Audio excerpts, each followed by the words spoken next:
Snow White. Once upon a time, in the middle of winter, when the snowflakes were falling like feathers from the sky, a queen sat sewing at her window, which had a frame of black ebony wood. As she sewed, she looked up at the snow and pricked her finger with the needle. 3 drops of blood fell onto the snow. The red on the white looked so beautiful that she thought to herself, if only I had a child as white as snow, as red as blood, and as black as the wood in this frame. Soon after, the queen gave birth to a little girl who was indeed as white as snow, as red as blood, and as black-haired as ebony. She named her Snow White. But, alas, the queen died shortly after giving birth.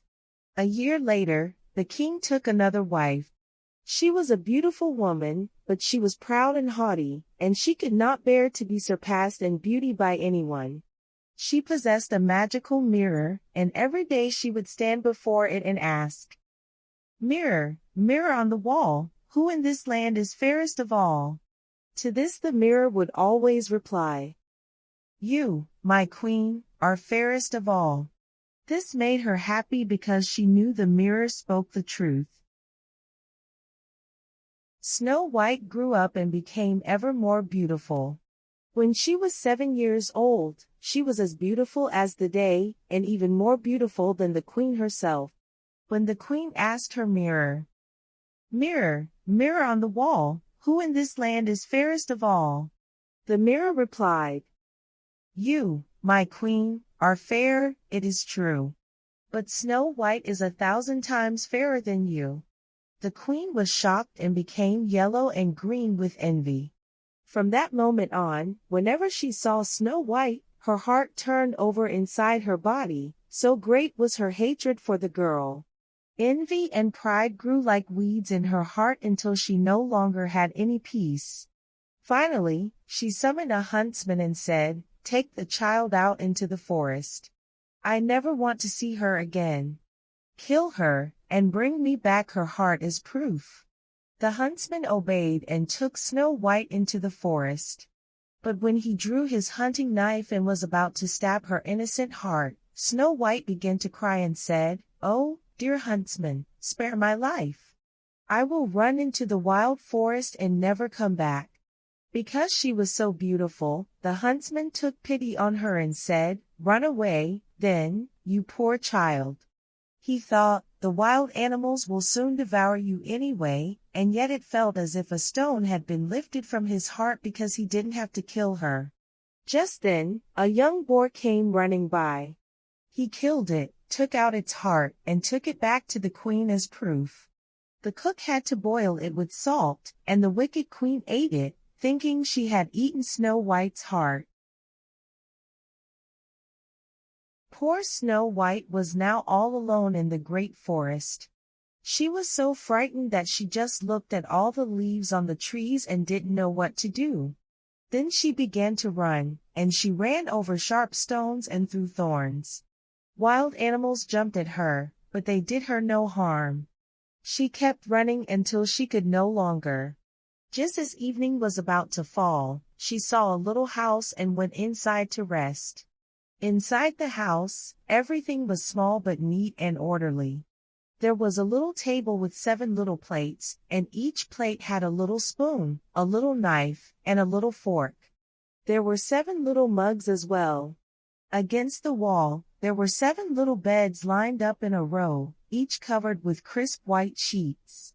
Because she was so hungry and thirsty, Snow White ate a few vegetables and a little bread from each plate and drank a drop of wine from each mug. Afterward, because she was so tired, she lay down on one of the beds, but none of them felt right. One was too long, the other too short, but finally, the 7th one was just right. She remained lying in it, entrusted herself to God, and fell asleep. After dark, the owners of the house came home. They were 7 dwarfs who dug and delved for ore in the mountains. They lit their 7 little candles, and it became light inside the house. They saw that someone had been there, for not everything was in the same order in which they had left it. The first one said, "Who has been sitting in my chair?" The second one said, "Who has been eating from my plate?" The third one said, "Who has been eating my bread?" The fourth one said, "Who has been eating my vegetables?" The fifth one said, "Who has been using my fork?" The sixth one said, "Who has been cutting with my knife?" The seventh one said, "Who has been drinking from my mug?" Then the first one said, "Who stepped on my bed?" The second one said, "And someone has been lying in my bed." And the others came running and shouted, "Someone has been lying in my bed."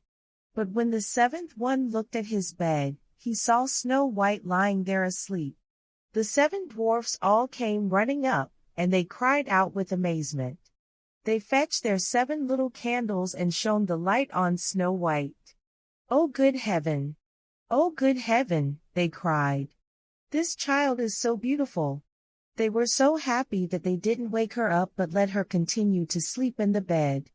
The 7th dwarf slept with his companions, 1 hour with each, and so the night passed. When Snow White woke up, they asked her who she was and how she had come to be in their house. She told them about how her stepmother had wanted to have her killed, how the huntsman had spared her life, and how she had run the entire day until finally arriving at their house. The dwarf said, "If you will keep house for us, cook, make beds, wash, sew, and knit, and keep everything clean and orderly, then you can stay with us, and you will have everything you want." "Yes," said Snow White, "with all my heart." So she kept house for them. Every morning they went into the mountains looking for ore and gold, and in the evening, when they came back home, their meal had to be ready. During the day, the girl was alone. The good dwarfs warned her, saying, "Be careful about your stepmother. She will soon know that you are here. Do not let anyone in."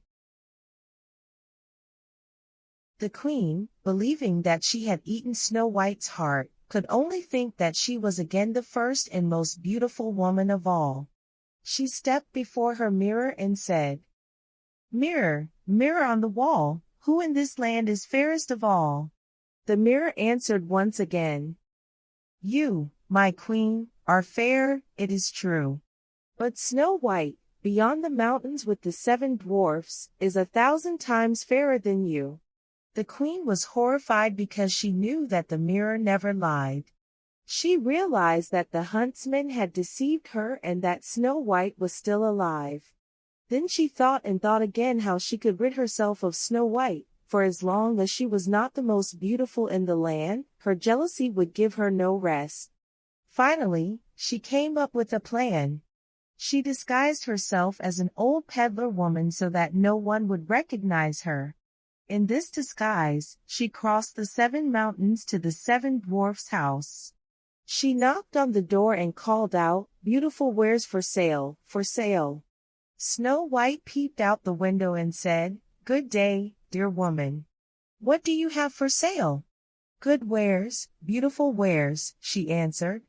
"Bodice laces in all colors." She pulled out one that was braided from brightly colored silk. "I may let the honest woman in," thought Snow White, then unbolted the door and bought the pretty lace. "Child," said the old woman, "what a sight you are. Come, let me lace you up properly." Snow White had no suspicion, so she stood before her and let her lace her up with the new laces. But the old woman pulled so quickly and so tightly that Snow White couldn't breathe. She fell to the floor as if dead. "You were the most beautiful," said the queen to herself as she hurried away. Not long afterward, in the evening, the 7 dwarfs came home. They were horrified to find their dear Snow White lying on the ground, neither moving nor breathing, as if she were dead. They lifted her up, and seeing that she was too tightly laced, they cut the laces in 2. She began to breathe and slowly came back to life. When the dwarfs heard what had happened, they said, "The old peddler woman was no one else but the wicked queen. Be careful and let no one come in when we are not with you."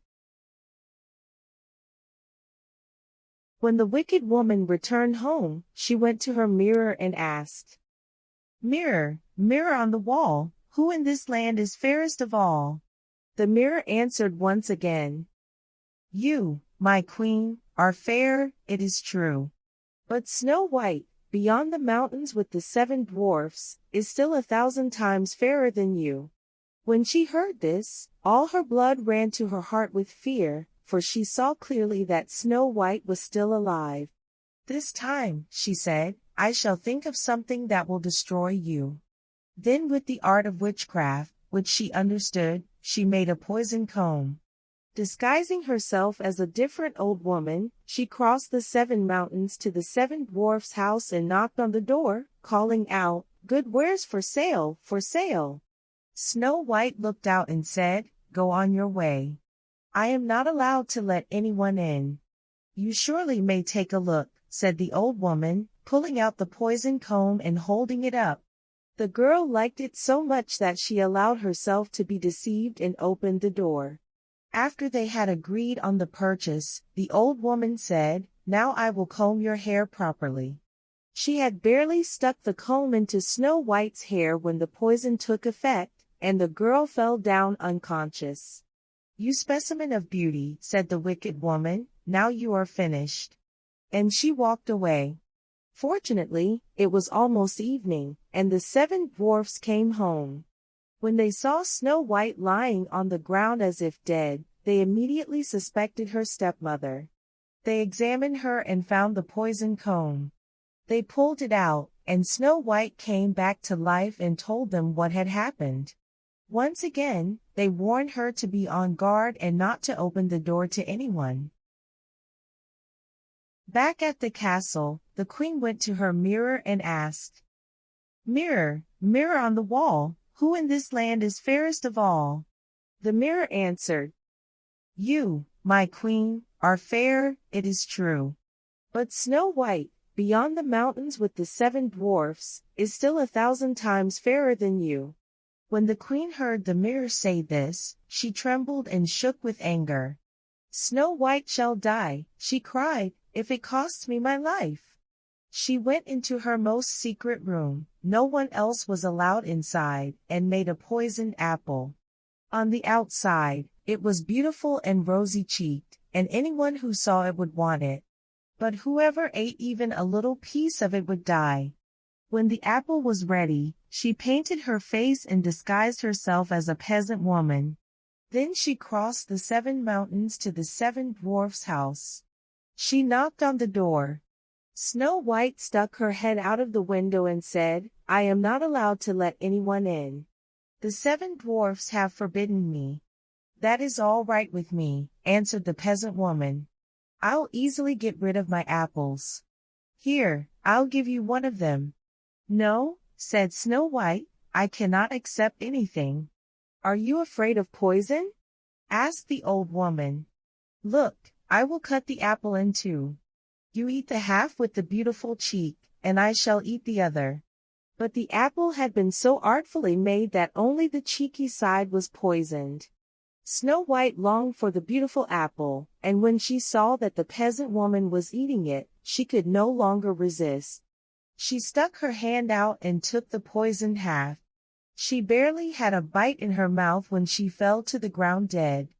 The queen looked at her with a dreadful glance, laughed loudly, and said, White as snow, red as blood, black as ebony wood. This time the dwarfs cannot awaken you. Back at home, she asked her mirror. Mirror, mirror on the wall, who in this land is fairest of all? It finally answered, You, my queen, are fairest of all. Her envious heart was finally at rest, as much as an envious heart can be at rest. When the dwarfs came home that evening, they found Snow White lying on the ground. She was not breathing. She was dead. They lifted her up and looked for what might be killing her. They unlaced her, combed her hair, washed her with water and wine, but nothing helped. The dear child was dead and remained dead. They laid her on a bier, and all 7 of them sat next to her and mourned for 3 days. They were going to bury her, but she still looked as fresh as a living person and still had her beautiful red cheeks. They said, "We cannot bury her in the black earth." So they had a transparent glass coffin made, and they could see her from all sides. They laid her inside, and with golden letters, they wrote on it her name and that she was a princess. Then they put the coffin outside on a mountain, and one of them always stayed with it to watch over her. Birds came as well and mourned for Snow White, first an owl, then a raven, and finally a dove. Now Snow White lay there for a long, long time, and she did not decay but looked like she was asleep, for she was as white as snow, as red as blood, and her hair was as black as ebony. It happened that a prince came into the forest and saw the dwarf's house. He wanted to stay there for the night. He saw the coffin on the mountain with beautiful Snow White in it, and he read what was written on it with golden letters. Then he said to the dwarfs, "Let me have the coffin. I will give you anything you want for it." But the dwarfs answered, "We would not sell it for all the gold in the world." Then he said, "Then give it to me as a gift, for I cannot live without seeing Snow White. I will honor and respect her as my most cherished one." As he thus spoke, the good dwarfs took pity on him and gave him the coffin. The prince had his servants carry it away on their shoulders. But then it happened that they stumbled over a tree stump, and the piece of poisoned apple that Snow White had bitten off came out of her throat. She opened her eyes, lifted the lid from her coffin, sat up, and came back to life. "Oh, heavens, where am I?" she cried out. The prince said joyfully, "You are with me." He told her what had happened and then said, "I love you more than anything else in the world. Come with me to my father's castle. You shall become my wife." Snow White loved him, and she went with him. Their wedding was planned with great splendor and magnificence. Snow White's wicked stepmother was invited to the feast, and once again she asked her mirror, "Mirror, mirror on the wall, who in this land is fairest of all?" The mirror answered, "You, my queen, are fair, it is true. But the young queen is 1,000 times fairer than you." The wicked woman uttered a curse and became so terrified, so frightened, that she did not know what to do. At first, she did not want to go to the wedding, but she had no peace and had to go and see the young queen. When she arrived, she saw that it was Snow White. She stood still with rage and fear and could not move. But iron slippers had already been put into the fire, and they were brought in with tongs and placed before her. She had to put them on and dance until she fell down dead. And Snow White and the prince lived happily ever after, ruling their kingdom with wisdom and compassion. Their love for each other grew stronger with each passing day, and the kingdom prospered under their reign. The tale of Snow White and her triumph over evil was told and retold, becoming a timeless legend of love, courage, and the ultimate victory of good over evil.